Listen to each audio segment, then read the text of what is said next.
Hi, welcome to the Behind the Balance Sheet podcast, where we meet leading investors and commentators and educate ourselves about the world of investing and the world. Our mission is to remove some of the mystique around investing and improve our understanding of what makes a successful investment, or indeed an unsuccessful one. Our goal is to inform, educate, and entertain. We hope you enjoy this and every episode. I think the overlap between venture capital and quoted stocks is a really interesting one, which we're going to try to explore in this podcast. More and more IPOs are from the tech sector. More and more quoted stocks are subject to disruption. Today, I'm delighted to be joined by one of the top hedge fund managers in the UK, who has now turned his hand to venture capital. Until January 2019, Stuart Roden was Chairman of Lansdowne Partners, having previously co-managed with Pete Davies the developed markets funds since their inception in 2001, although he stopped managing money in 2016. Stuart started his career in the city in 1984, joining SG Warburg & Co. He worked at McKinsey, then at Merrill Lynch Investment Managers. Stuart's a director of the LSE, from which he received a first-class honours degree in economics. He's non-executive chairman of multiple charity and investing bodies. Stuart's married with 4 children. How he finds the time to do all this, who knows, and he lives in London. I've known Stuart for over 25 years, but I learned more in this hour about his philosophy than I had done previously. Stuart's got that winning combination of a razor-sharp intellect, a love of markets, a wealth of experience, and a nose for a winning idea. Nobody who knows Stuart is in the least surprised by his phenomenal success. In this interview, we'll hear how he was tempted to fire a client, the 4 or perhaps 5 key factors to run a successful fund, why you're either an analyst or a portfolio manager, how handwriting can reveal whether you will be a good employee, and how he and Pete Davies ran a highly successful $10 billion hedge fund. I know you enjoy listening to this podcast as much as I enjoyed recording it. I asked Sentio to sponsor this podcast because I use the research platform almost every day, as you can see on the screen. For equity analysts, it's in many respects the ideal tool. If I didn't have a professional platform, I would need several different software systems. Sentio saves me a lot of time and ensures my research can be done in one place. I like it because first, the data is reliable and it aggregates all content. Second, it's easy to use and much more intuitive than other platforms. Third, it has features I have never seen in other systems. My favourite is the ability to go into a 10K and extract the history for a particular data table. If I want to see the trend in a parameter, and I often do this, I snap my fingers without having to dig through multiple 10Ks. It's much faster and easier. But most important is the price. There's a huge price advantage over other systems.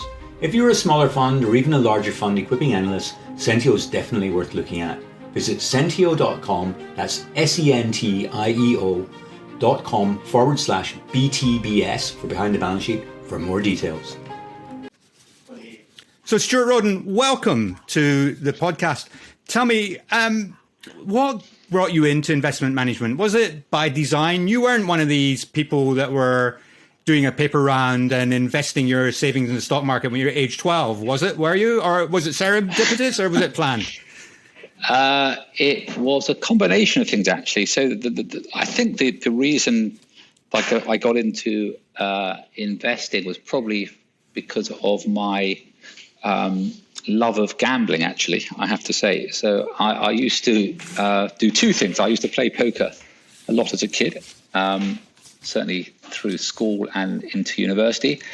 And at the age of 15, used to spend my rather shamedly summer holidays on the racetrack or in bookmakers. So I liked gambling. I liked risk.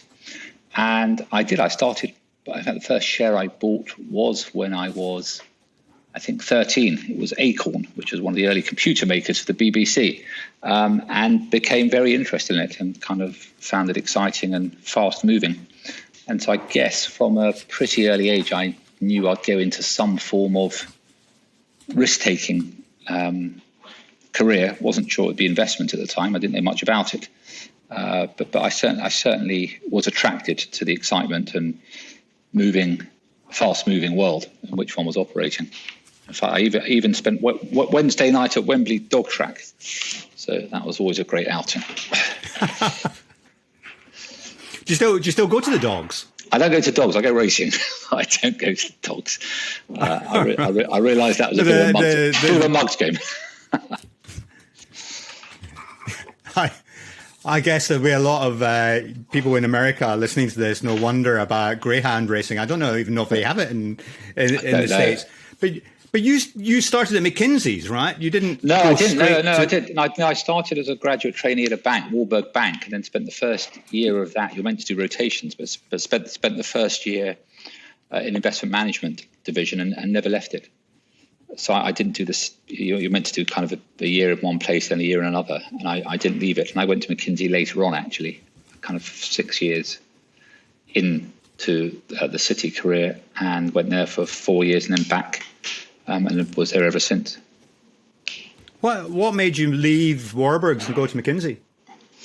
It was a combination of things, actually. I think it was a kind of lots of things were happening at the same time. But I think in terms of the professional move, it would have been because one was always thought one was slightly outside, knowing how companies operated, and it was always looking at public information and perhaps not quite knowing what was going on inside. Kind of the CEO's mind or inside the industry at a level that you could get access to. So I just thought it'd be a useful tool, a useful addition of skills to help. I think I always knew I'd go back and become an investor, frankly. I didn't quite know how or when, but even when I joined McKinsey, I knew that wouldn't be my life. And was it interesting at McKinsey's? I mean, did it give you an edge, do you think, when you went back into fund management? It's a great question.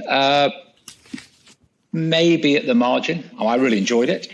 I really, really enjoyed my time there and loved working with the people and connecting. It certainly helped. This is very personal. It certainly helped my communication skills and the ability to synthesize information, which I think is maybe not necessarily that useful day to day in the job, in fund management.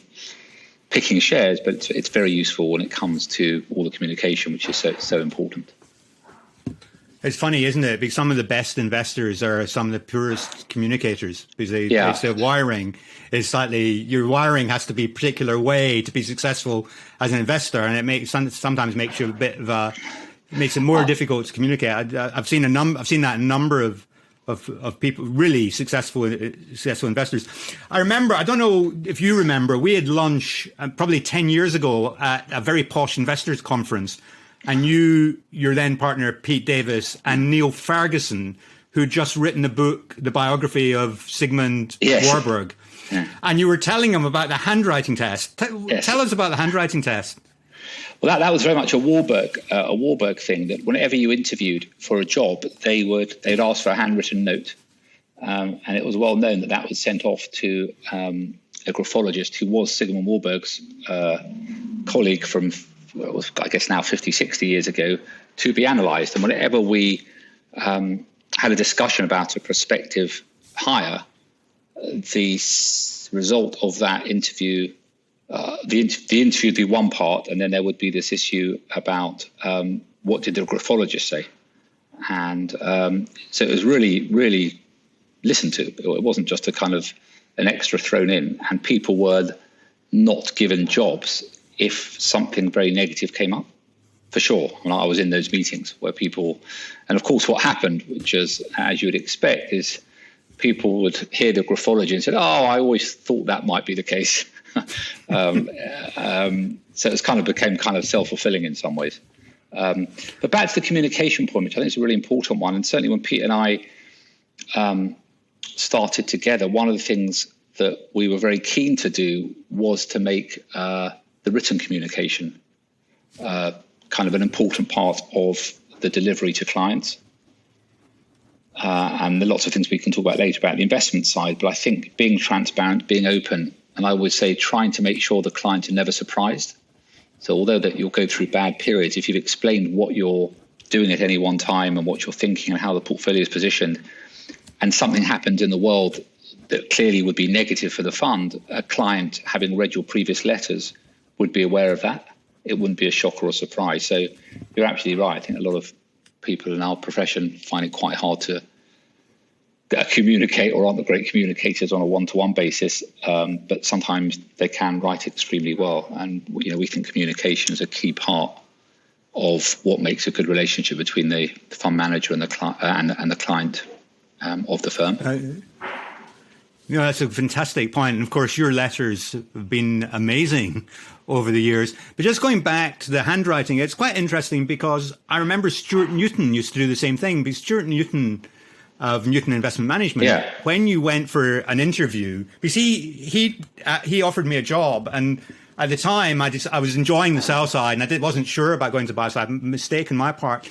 And he said that one of the things that they did was you went through a psychometric test, because his theory was that some people were better suited to be analysts and some people were better suited to be portfolio managers. And the idea of that test was to try and fit people into those two buckets. I mean, was this something that you used later in your career? Did you ever rely on external help when assessing a new recruit? No, we didn't. Actually, certainly not when I was there. But I think the distinction that Stuart's talking about there is absolutely right. And at Lansdowne, clearly, when I was running the fund for over 17, 18 years, our job there was to recruit analysts. But as later on, when I kind of took over running the firm and tried to recruit new product managers, they had to be fund managers. And the distinction is very real and very important. And there are many, many brilliant analysts who would be hopeless fund managers. And I guess there are lots of reasons why that distinction exists, but I think a lot of analysts find it, not just in fund management or in our world, but the concept of an analyst would be always wanting to find the final answer and having a very clear yes or no. And of course, when you're in the fund management role, you never get that certainty. And part of the skill, I think, of a great fund manager is understanding what's not known and taking on a position in spite of that, taking on the risk and uncertainty. And if you're not comfortable with that, it's going to be a really very difficult job, and you'll always kind of want that bit more information or want the certainty. And of course, even if you get it, it might be too late by then. So I think there is a different character. And you can generally gauge that from conversation and what they've done before. What sort of signals would I give off as to whether I was a good analyst or a good PM? Well, I think a good analyst is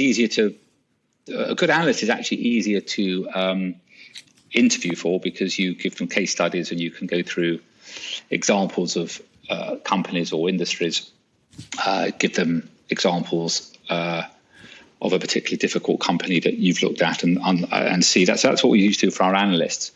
I think when it comes to fund manager, it's kind of it's an attitude where they've taken risks before, how they think about the world. It's probably the case, and this is certainly was the case for most people, that they went through the route of working for a fund manager before they knew whether they wanted the job or not. It's very rare that you would take on somebody. I can't think of an instance where somebody would come in totally cold and say, I want to be a fund manager, please can I have a job, without having done something similar before. It's very rare indeed. And again, I can't make a convincing case as to the truth, but where that has happened, and there are some cases, I'm not sure it's ended up very well. So people might have very good skills in a certain area, but when it comes to actually being in the seat, it's very, very different. And there's lots of things that you can't prepare for. Again, I'm happy to talk about some of those. So it's much harder to know whether someone will be a good fund manager than a good analyst. And I think, obviously, over time, track record tells you something, but even that has to be carefully interrogated. But you'd want to work with someone, I think, before you would be willing to say they could be a great fund manager. Yes, but I mean, presumably,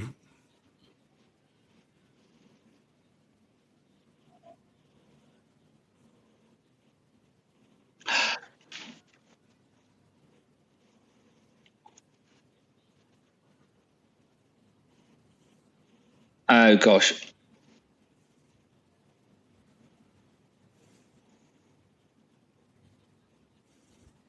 Yeah.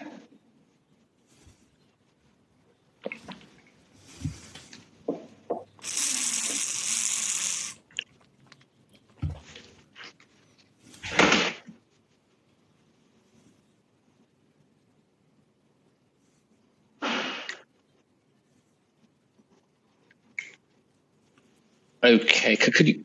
So, come on. You Still don't use need to. email. You can. So you can still use email. Can you still use emails on that? Oh, it's fine. That's fine. Let's do it. Fantastic. Okay.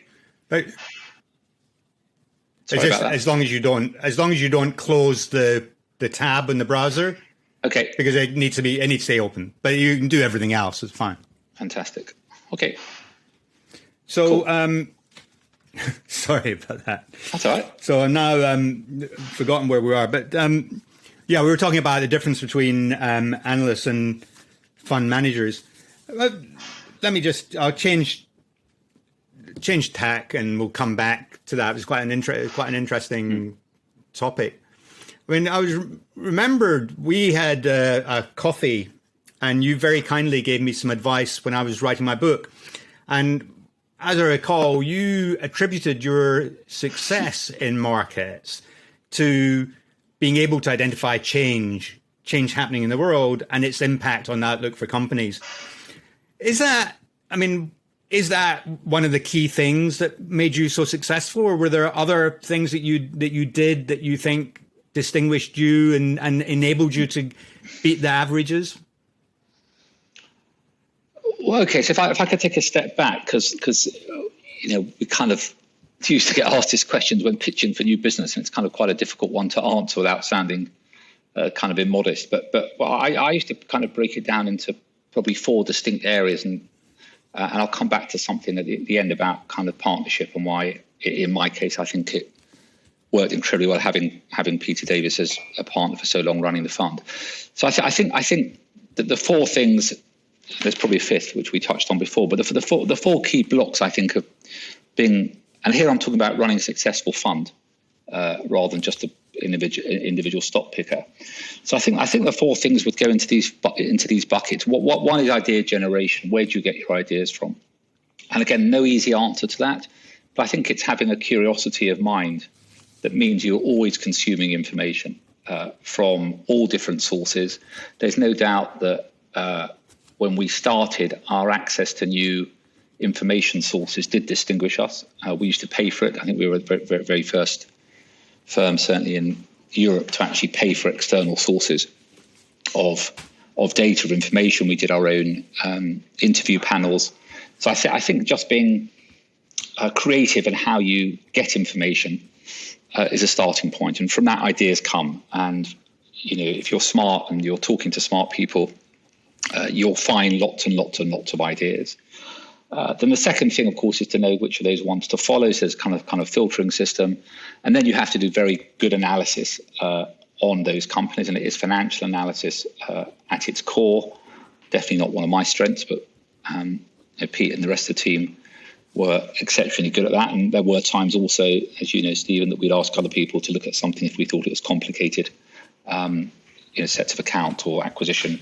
We would outsource that if we needed to. So very strong analysis. For me, also the industry. So we were, although I wouldn't say that everything we did was in this bucket, but there's very strong sense of capital cycles going through what we believed would be an attractive investment, where capital had been starved and there were delays in putting new supply up, working that out through to demand and what the kind of next 2 or 3 years might look like. I think that's a lot of what we did, and actually that was true of the mining and some of the UK shares we looked at. And you'd argue that on the short side, when you were looking at the increased supply of somebody like an Amazon was bringing to sales, that's going to lead to certain pricing pressures which happen. And we were, I think, pretty early on to the negative impacts of e-commerce way before it was recognised by the market. So they're the first two things. I think you've got to have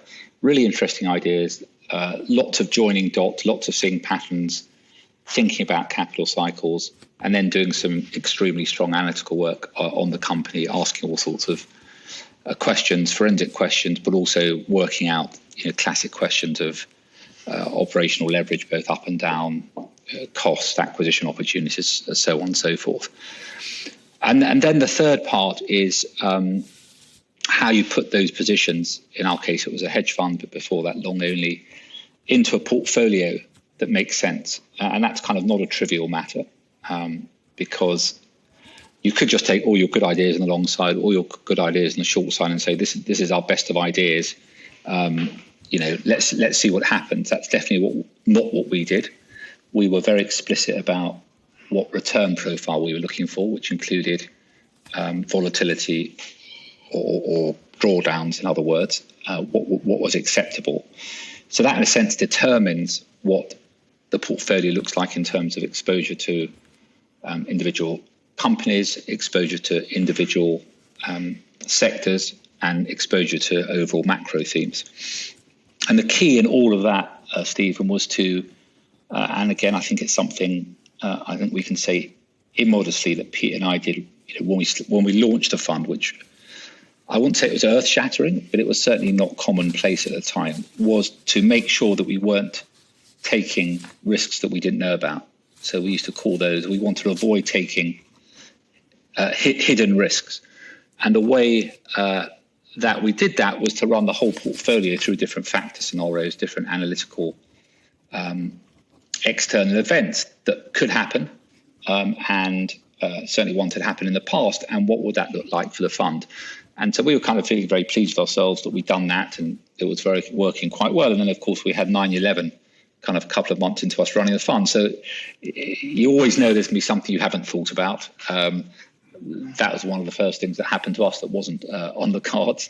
But making sure, and I learned this lesson from my early days at Mercury, where people were performing very well, but it turned out that they had basically one theme or risk running through the whole fund, and that happened to go wrong, and the whole portfolio unwound. Everything was connected. So the classic example would be property. If you're exposed to property and exposed to banks, and there's a property collapse, you're going to get hit twice. So that is something we spent a lot of time on, kind of managing risks and how things were interrelated and would work in different scenarios that took place. And then the final block of the four, I would say, is kind of active monitoring. So assume you've done the first bit and the second bit, and you've got your portfolio. It's really important that you look at that as best you can afresh every week.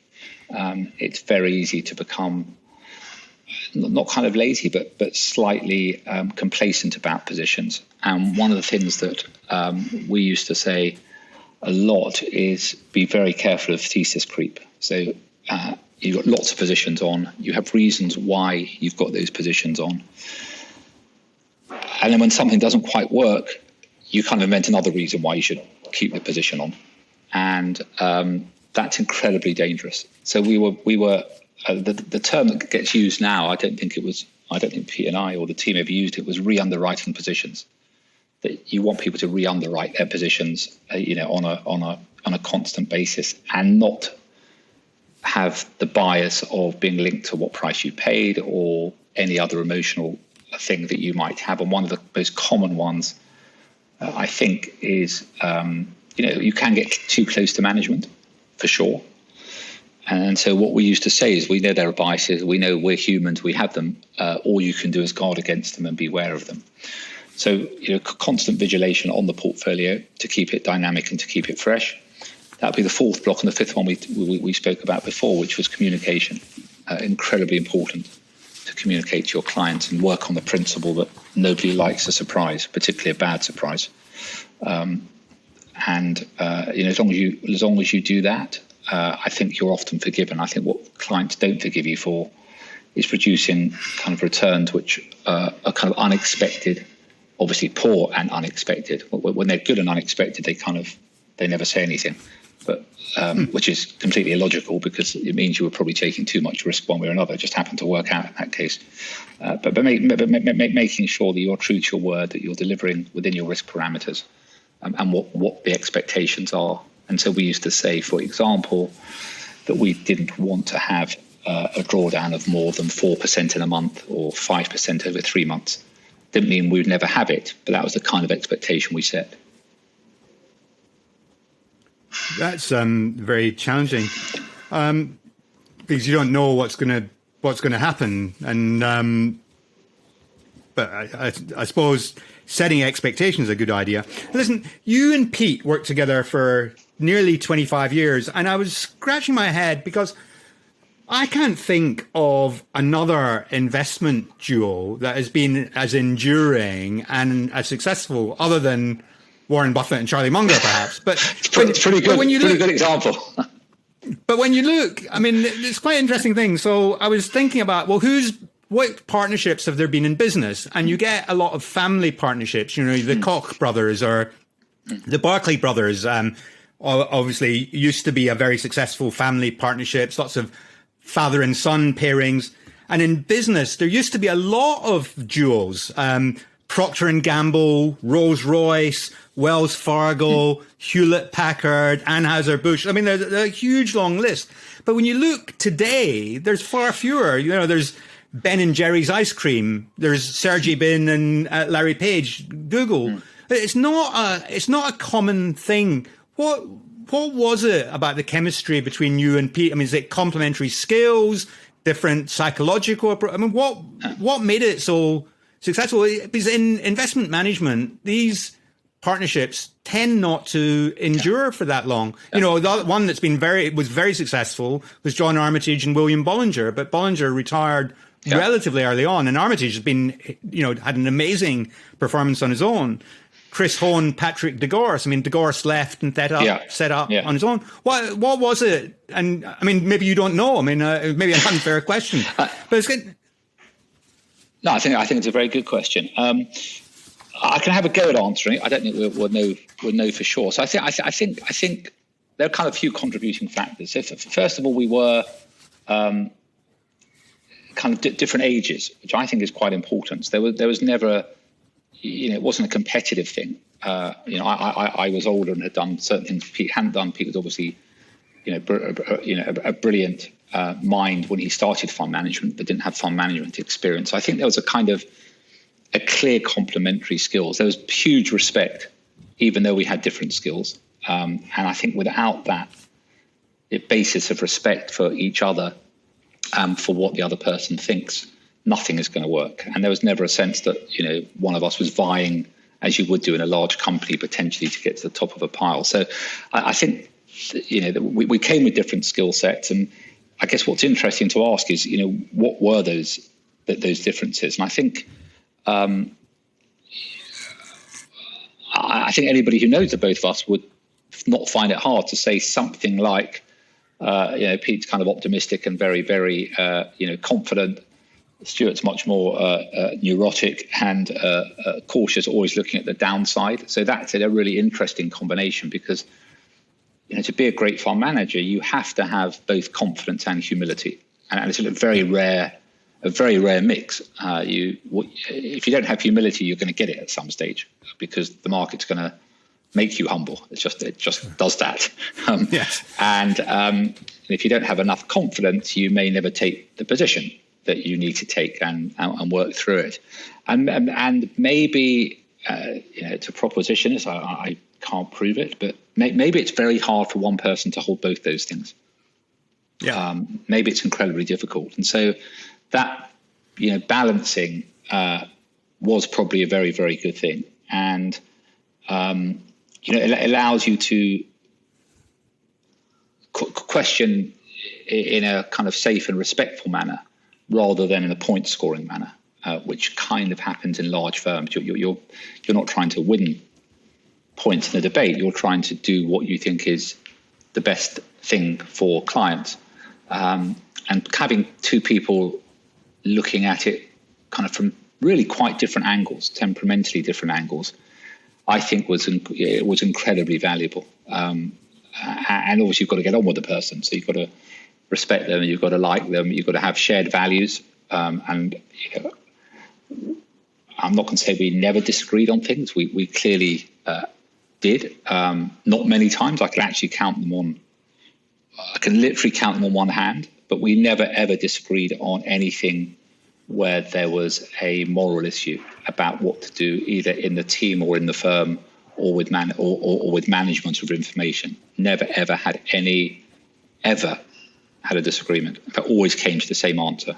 And you do get these questions about whether you can, whether you can't do something, whether something should be on the restricted list, or you're allowed to deal in something, or you're not, how you treat staff, what the firm wants to stand for.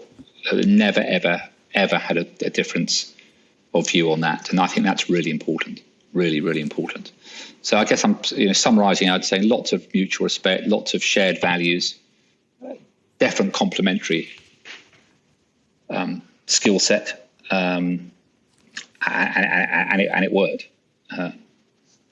Well, obviously it worked. I mean, I remember coming to present to you guys when I was on the sell side, and you would always be sort of sat off to the side, not saying much. And Pete would have a barrage of questions, and then you would just sort of fire the bullet at close to the end, and ask this. Well, are we really looking at the right thing? I remember I can't remember the exact instances. I remember a couple of times that happened. But when you disagreed, I mean, what would be the end result? I mean, if you had diametrically opposite views in the stock, you just wouldn't do. You just say, okay, yeah. Well. So I think the way when it was working best, we kind of had a veto. We had a veto policy, which was that if either of us, at the beginning, definitely didn't want to do something, particularly if it was to do with the personality or something we felt uncomfortable about the company or its management team, we just wouldn't do it. And that was just a fact. We wouldn't do it. And then basically the way you reflect differences of opinion are in the weighting of the company. So where we were both very pro something, and it was often a theme actually at the time, rather than a company, we would go to our maximum kind of risk exposure, which would be carefully worked out relative to other positions in the portfolio. Where it was something that, for example, Pete had a view on, I was less sure, we would go in to a kind of a half position and then try and either build it up or not build it up, depending on kind of the new evidence, or getting clarification on certain issues. So I said the kind of how much of the position of the company on the long or short side you have in the portfolio expresses your confidence, and so you go from having nothing to a smaller position to a maximum position, and then the job is to persuade the other person why you think you're right in a healthy manner. Was there any sort of particular sectors or geographies that you particularly liked, that you found that you consistently made money and that you were attracted back to? I think mining was one that we really got to understand in the first capital cycle. And when you get asked a question, are you bottom up or top down? The answer is we were both. And you'd have this view going back. It's just a good example of, we knew Chinese demand was very strong. We knew supply was constrained. We knew that the supply numbers in the marketplace kind of never got met. There's always delays for kind of good reasons or not good reasons, but supply never quite met the target. And then that's your overall thesis. You then meet 6, 7, 8 companies, and they all basically tell you the same thing. And then your job is to pick the ones which are kind of, in that case, on the lowest cost curve, or you think the ones that can do interesting M&A deals. And therefore you had both those things coming together, and then that led to maximum position. So I think mining was one, building infrastructure was another one we're very strong on. Pete was very strong on financials, obviously banks, from way back at Mercury days. The areas that we rarely invested in, perhaps are the other way around, were retail. We were pretty good at, both long and short. Actually, we found retail very easy to analyze. Airlines, which was something you know a bit about. We made some very good investment in those sectors, and as you can see, they're all capital heavy areas of the market. The areas that we generally didn't do very much in were pharmaceuticals. We kind of came to the conclusion after quite a long time that we weren't sure we could, the listed public companies that is, that we could really add value. You'd have all these kind of professionals come in, doctors and people who, from broking firms or from non-broking firms, who claim they knew about what's going to happen to a certain drug, and you kind of realise that nobody quite knew, and you realise the management didn't know themselves. So not in a bad way, because how could they? So big pharma we didn't do very much of, and big oil as well was something we never really had very big positions in. Utilities was something we were big in at one stage. But I think they're the two big sectors where we had very limited exposure, long or short, over kind of 20 years. It was interesting. The airlines, of course, Pete started at Mercury doing the airlines.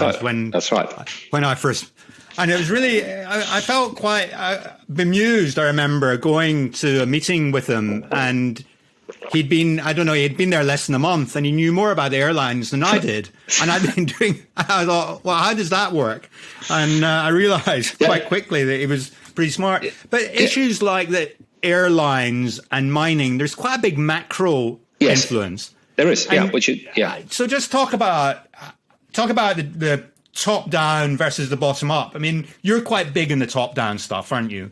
Yeah, definitely. Yeah, so basically, it's having a view, not necessarily kind of the macro GDP numbers, but kind of within sectors where you think money is going to be spent. So, for example, I don't think it takes a genius, and my own personal portfolio now is very tilted towards kind of infrastructure spend. It's kind of pretty clear that in this country, in America, that's where governments are going to spend money. And kind of they've said it. If you look at the Chinese 5-year plan, they literally tell you where the money is going to be spent. I mean, it's not a secret. I mean, so I think you have to start there as a starting point.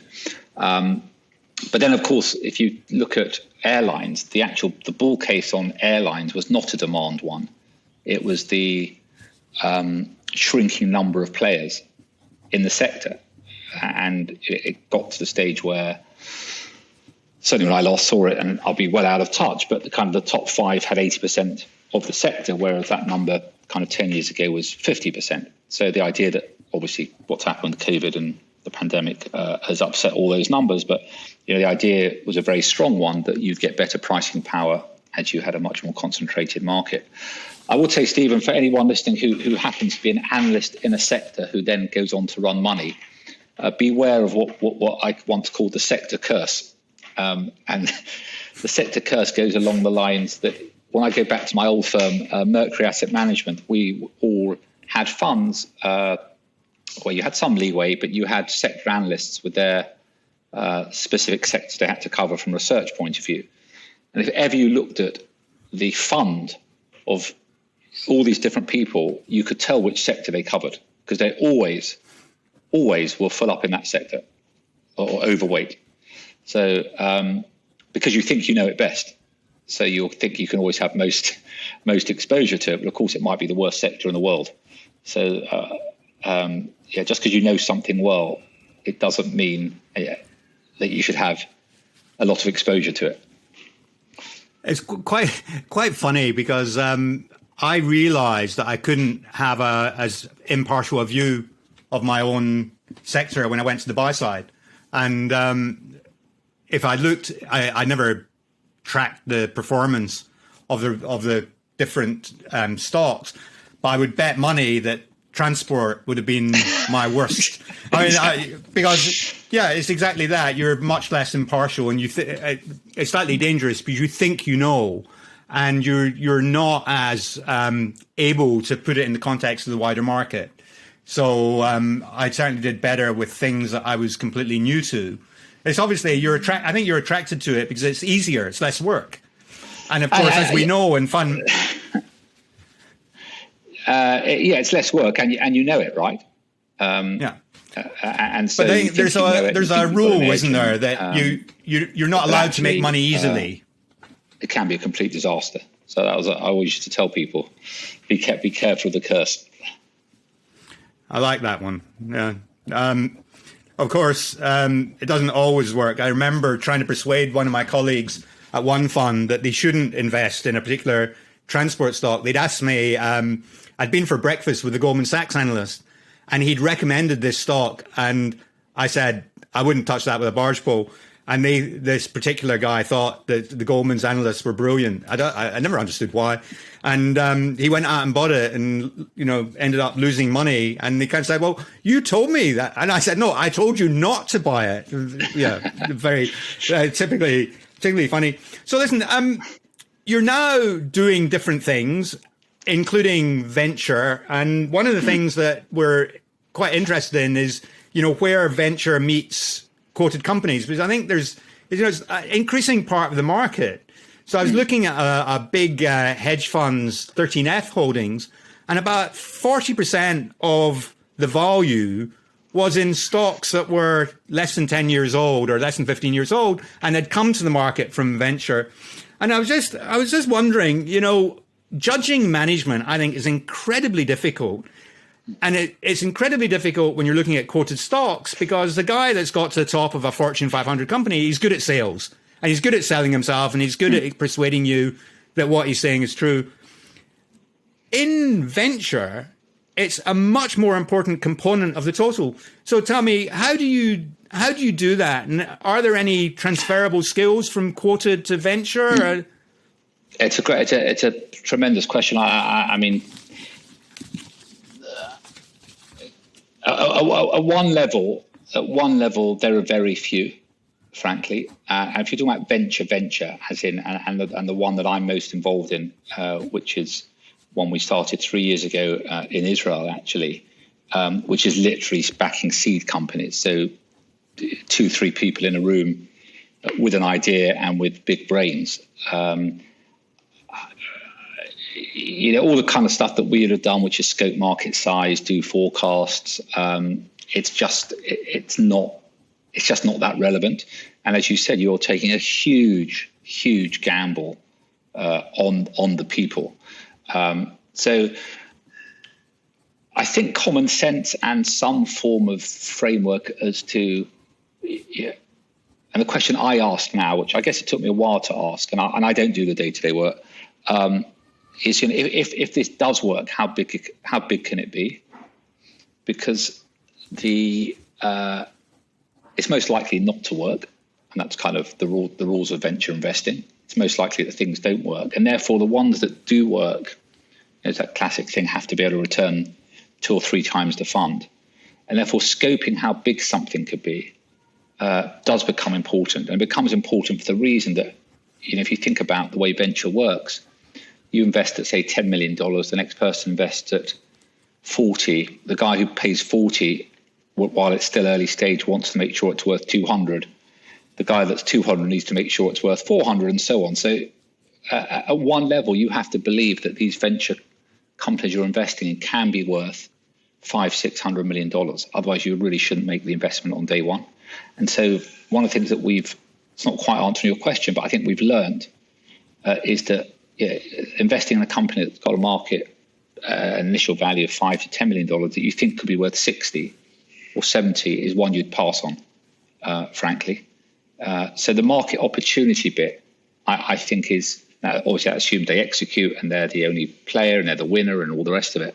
But that becomes, I think, a much more important question for an early stage investor than it necessarily does for kind of public companies. And as you say, the CEO team at the beginning often, in fact, one to our discussion before, our most successful investment today has been 2 brothers, which is extraordinary because you could think about all the reasons why that shouldn't work, and it's had its challenges, but that's been an incredibly powerful partnership.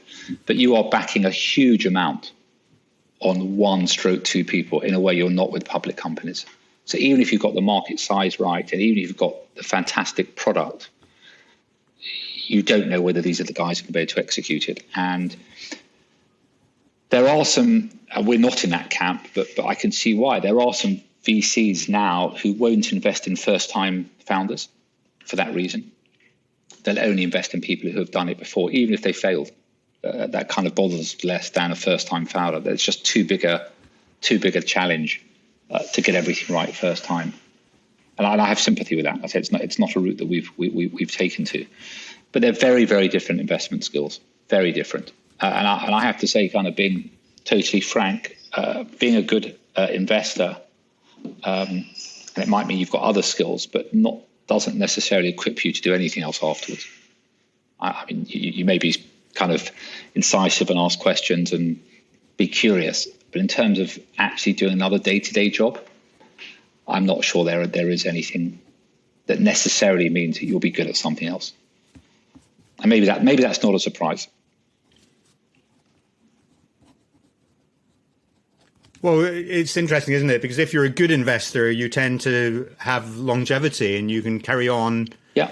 You can carry on investing. It's only if you have a bad patch and you don't have patient enough clients or patient enough employers that you end up having to figure out what else to do. And I think your point is well made that investing doesn't really equip you for very many other things, other than it gives you the ability to react to events and it gives you a network. So I hadn't really thought about it because I ended up, as you know, doing a training business. Yeah. But I didn't have any, I didn't set out to do that. It just happened by complete accident. And it so happens it's actually good fun. And obviously it's a lot less stressful than investing. So, it's I think you end up in what you do sometimes just by accident.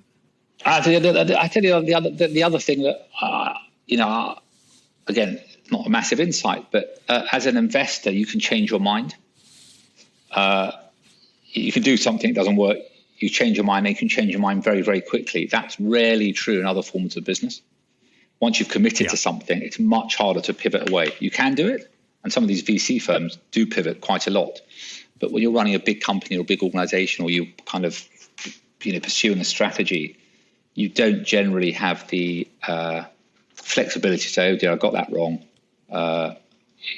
Politicians are a great example, right? And they make mistakes the whole time, but they never tell you. Very rarely they say, I got that wrong, I'll do something else, because that's seen as weakness, whereas fund management, you do it the whole time. Sure.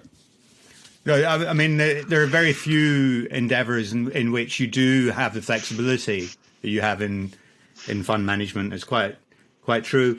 You're doing lots of different things now. You're sitting in all sorts of committees and investment committees, not-for-profit things. I mean, how do you decide what you're going to do and what demands? I mean, you have a lot of demands in your time. Are you just doing things that you think will be fun or interesting, or things that you think you'll do good? I mean, how do you decide? Well, I guess the best piece of advice I got when I left Lansdowne was kind of don't rush to try and fill the time, or don't just take the first things that come your way. And so I've just tried to build a kind of selection of things that kind of meet my interests, things I care a lot about, which is kind of kids' education, or lack of good education for kind of vulnerable and excluded kids, and trying to help them get back onto a better path. That's probably the thing I care most about on the non-profit side. Joined kind of academic into the board of an academic institution, the LSE, the National Gallery. So it has to be something, one that I have a connection with, but also where I think they are going through a really interesting change, and where kind of the next 5 to 10 years would have been very different anyway, but what's happened with COVID and kind of the ability to do things remotely has definitely accelerated that. So it has to be something where there's a really interesting change and where the people running it kind of buy into that. But it is a very different, it's a very different experience. And at times, it can be pretty frustrating, because a lot of these organizations just don't move for very good reason. at the pace that we're used to in the investment world, both in terms of getting things done, but also, as I said, well, if that doesn't work, we'll do something else. That's just not how they operate, and the whole incentive structure is not designed like that. So it can be frustrating, and the best you can do is kind of keep chipping away and trying to find the right levers, whether it's other trustees or other board members or people within the organisation who think the same way. So there's a bit more, I use the word selling, it's kind of navigating around to get people to do things in a way that I think in kind of my old life, you'd get them done pretty quickly. Well, there are a few endeavors where you can be as quick as you can at a large hedge fund, but you've got a lot of resources and a lot of people who are queuing up to help you. And you and of course you can pivot the money. So I understand that. I want to just you were talking about running a quoted portfolio, and it requires a lot of emotional discipline. And in venture capital, you referred to the sort of high attrition rate, so you get a lot of setbacks. I wonder, do you have any sort of tips for people? I mean, how did you used to cope when you had a bad run? You'd had a few bad months, maybe a month where there's more than the 4% drawdown, or when you've had a bad run. How did I cope? Not very well is the answer, to be honest. So we went for 10 years without having anything that could be considered bad, and then had the most awful 2011, which I remember very well to this day. Having a partner, I think, is massively helpful. I don't mean domestic partner, I mean business partner, because you are sharing that burden. And I remember that it was literally a year when nothing went right and almost everything went wrong consistently. It wasn't like there was one massive, it was literally kind of like water torture. Every week, every month was awful. So having a team, Pete and Johnny at that time, to share that with is massively important, to talk it over. And you kind of try and keep physically fit, which I think is very important. Again, I can't prove it, but I think a lot of the people in our field who are at the top of the game, mentally strong, but also physically strong. I think those two things do go hand in hand. And try and be as dispassionate as possible. And 2011 was a really bad year. We had kind of down 20% at one stage. I remember sitting in a room with Pete, and clients were kind of saying, how can you do this? This is not what we expect from you guys.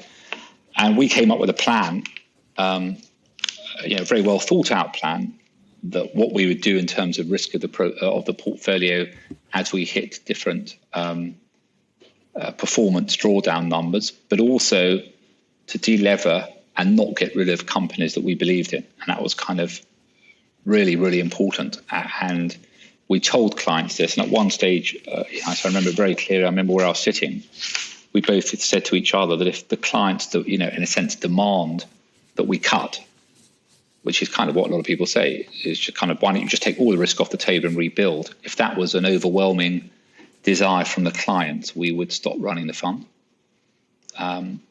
And that wasn't kind of we didn't make that a public statement, but we said that to each other, that we're in a bad hole here. We think we know the way out of it. If people want us to lock in that loss, it means we've got the wrong client base. And so we did delever. The rest you can kind of is known about, but that was an extremely, extremely tough time, and lots of communication between us, lots of communication between us and the clients, and luckily it worked out fine. The next year turned out to be a very good year because we hadn't cut at the bottom, which you see so many people being forced to do. Yes.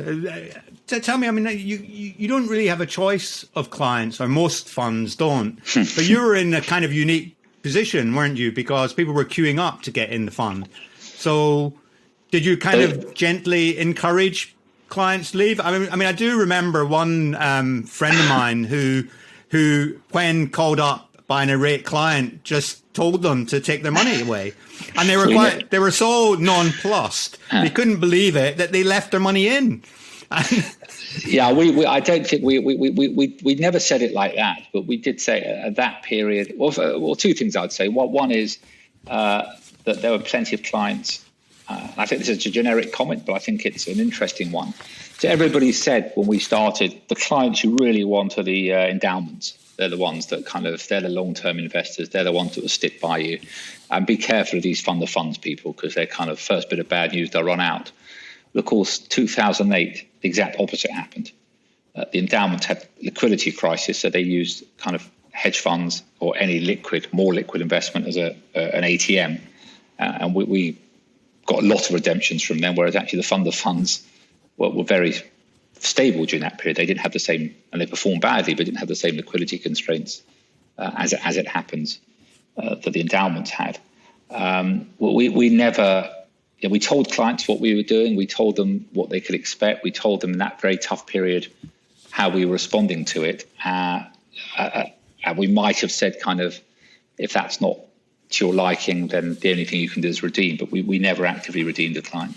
There are a couple we'd like to have done, because they're complete pains, but we never did. Tell me about selling, because I think one of the things that people find really difficult, particularly private investors, is knowing when to get rid of a position. What were your rules? Did you have specific rules when something went against you, or specific rules when something got too big? I mean, how do you decide when to sell? What would your advice be? I think a lot of it is temperament, frankly, and I don't think there is an answer to that, because there are many funds who run very strict stop-loss policies. You'll know them. They're kind of very short-term funds, and that means they never have big drawdowns, because the minute you go through something, they automatically get cut. We never had that. We just didn't suit our style. We were long-term. We were fundamental. If there was a good reason, going back to my point before, we didn't want to kind of get into investor creep, but just because we would never let the price determine our behavior of what we did, for sure. That's when things go wrong. Sometimes it's right to cut, and we did that sometimes. Sometimes it's right to add more. Sometimes it's right to do nothing. Or where a situation has gone right for you, obviously long short is very different, because long it becomes riskier because you have more of it as it goes up. Just discipline in terms of risk. Are you taking too much risk? What's the valuation versus what you thought it could be? Has the company delivered? That's actually not that difficult. The harder one is what to do with a short that's gone right, because clearly it's now a lesser position in the fund. And so there's this term kind of pressing the short. Do you sell more to get the position up even though it's gone down? And again, never had a hard and fast rule on that. But I would say it was rare that we actively pushed a short after it had gone the right way. It was rare. Maybe, I don't know whether we did once look at it. I don't know if that was ever something that cost the fund performance. It's just something we weren't particularly, we just didn't do a lot. I don't know whether we were kind of worried about it. You're kind of always worried that someone can take it over, someone will pay the irrational price. We did do it a few times, but that was probably, and it's a bit like the similar, I guess the parallel question that we definitely struggled with was hedging, whether it was options or futures after you'd been right. When is it that you cut an option? You take out option positions for protection. Let's say it happened, it works. You're sitting on quite a lot of, in a sense, profit on the option. You probably lost money elsewhere because it was a hedge. Something has gone wrong in the world. Do you run that? Do you increase it, or do you take profit? And that was always a very, very tricky. I don't think you can give rules in advance. For every time you got it right, you got it wrong another time. But certainly was a very, very lively debate, because basically, as I say, your maximum fear normally happens after an event. And lots of stuff's been written about that. And I think we were pretty good at not getting carried away. And And it's only one of my, and this is a personal, something I like doing in the stock market, was to take on risk when others didn't want to. So where the expected return of an investment or a series of investments was positive, but there was a meaningful chance that it would be a zero.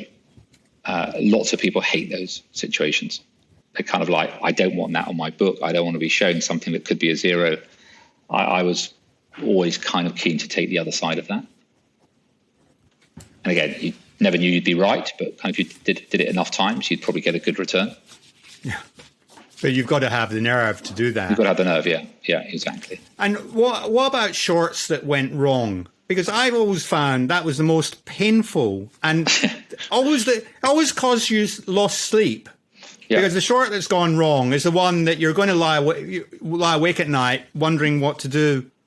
Well, yeah, and the reason why it's so painful is the fact that as it goes wrong, it becomes more risk for the portfolio. It's a bigger position. Whereas a long that goes, if you have 10% in a share and it halves, you're only exposed now to 5%. If you've got a short that goes up, doubles the inverse of halving, it's now 20%, and it's too dominant.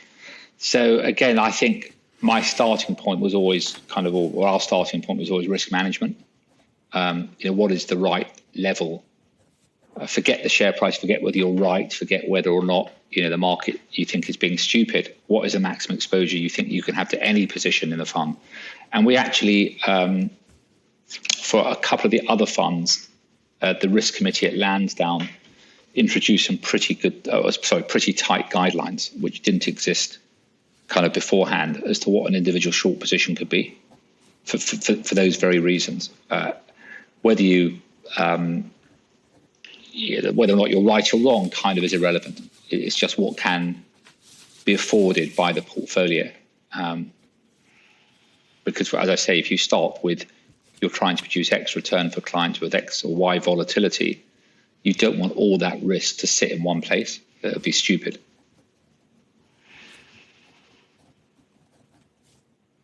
Of course. Sure, it's been absolutely fascinating listening to all this. I've got one closing question for you, if I may. I mean, do you have a book, a practice, or a training recommendation that you would suggest to anyone that was looking to come in to the asset management industry, looking to become a quoted investor? Other than yours, Stephen? Other than obviously. Other than yours. Well, the first book I read that got me into investment was something called The Education of a Poker Player. So I'm not sure whether other people would enjoy that. Frankly, I would try, apart from reading your book Inside Out, I would try and get investment letters. And many of these are on the website, kind of the well-known ones, people like Oaktree, Grantham. There are plenty of others. And the Lansdowne ones, not just our fund, I think some of the other funds have written extremely good letters over the years. And that kind of makes it kind of current and real. And, you hear about what people are thinking about, why they're thinking about it, what the analysis is from the people who write good letters, and allow you then to go and do your own work on those companies. I don't think I ever found a particular one book. I like the behavioral finance stuff that's been written in the last years. I find that interesting, but on its own, it's clearly not enough. The Buffett letters, certainly the ones of the past, I'm not so sure the most recent ones are his best ones, but going back, some extraordinary good insights into markets generally and what they stand for. So I would track some of the best investors out there and look at what they're doing, but more importantly why they're doing it. The Marathon book is very good. I think it's called Capital Account. I think I'm not quite sure. It's sadly out of print, and I've actually said to them, can we get you to reprint it, or get a PDF copy? Because all my students would love to read it. And I think that I'm slightly surprised that you and Pete didn't do the same thing. Get somebody like Lawrence Cunningham to go through all your past letters and produce a book, because I think it'd be phenomenally interesting. We were once asked, what was that? We were once asked whether we wanted to do a chapter on, was it market wizards? Yeah. And we decided not to, which was just as well, because I think it was just before the fund had that terrible time. But I don't think those ones aren't that interesting. They're kind of, a chapter is not that interesting. You're right. If you wanted to do something, you'd have to write something quite detailed, quite thoughtful if it's going to be of use to other people. But no, we never did. But the latter letters that Pete wrote, the year-end ones are very good. But as Patrick's letter is very good. But lots of people in Lansdowne write exceptionally well, both about some of the macro, but also I think more interesting for people is some of the analysis of the companies and the industries and why they've chosen to do certain things. A collection of those would be really interesting. No, absolutely. Well, I'll speak to Pete and see if I can persuade him to publish a book. And listen, I'm incredibly grateful to you. It's really generous of you to give up your time and to do this. Thank you very much, Stuart Roden. Not at all. I've enjoyed it. Thank you, Stephen. Good luck with everything you're doing. This interview for me was packed full of wisdom and great advice. I hope you enjoyed it and learned a lot. I certainly did. And don't forget, please subscribe to the podcast, rate it on iTunes, and visit our website, behindthebalancesheet.com, where you can sign up for our free newsletter. Thanks for listening. I'm Steve Clapham, and that was the Behind the Balance Sheet podcast. If you enjoyed it, please don't forget to rate the podcast on Spotify, Apple Podcasts, or whichever platform you use. And don't forget to sign up on our website, behindthebalancesheet.com, to get our newsletter and access to our club, where we post free training, podcast commentary, and much more. Thanks for joining us.